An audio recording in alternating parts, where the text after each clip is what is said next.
বাংলাদেশের আল্লাহ রাষ্ট্রীয় ধর্মমন্ত্রী জনাব আলহাজ কাজী শাহ মুফাজ্জল হোসেন কাইকুবা দাদাভাইয়ের অসুস্থ, আল্লাহ ওনার সুস্থতার জন্য আমরা দোয়ার ইন্তজাম করেছি।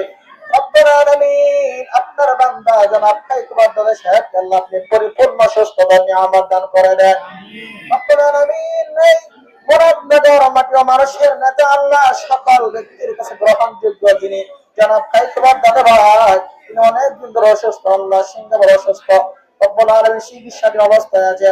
রব্বুল আলামিন তোমার বান্দাকে আবার পূর্ণ সুস্থতা নিয়ামত দান করিয়া আয় আল্লাহ বাংলাদেশের মানুষের খেদমত করাতে তৌফিক দান করে দাও।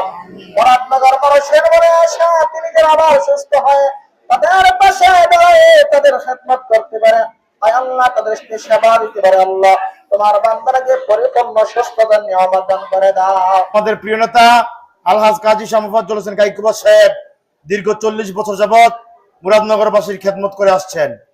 আল্লাহ তাআলার অশেষ মেহেরবানিতে উনি 6 বার সংসদ সদস্য নির্বাচিত হয়েছেন আপনাদের জনগণের প্রত্যক্ষ ভোটে।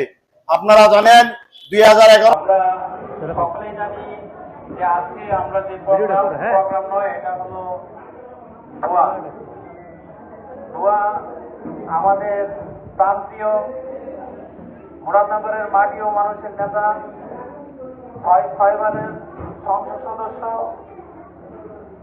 বর্তমানে আমাদের ধর্মমন্ত্রী শাহ মুফাজ্জল হোসেন কাইকুবা দাদাভাই অসুস্থতার কারণে আমরা আজকে দোয়া মাহফিলের আয়োজন করেছি।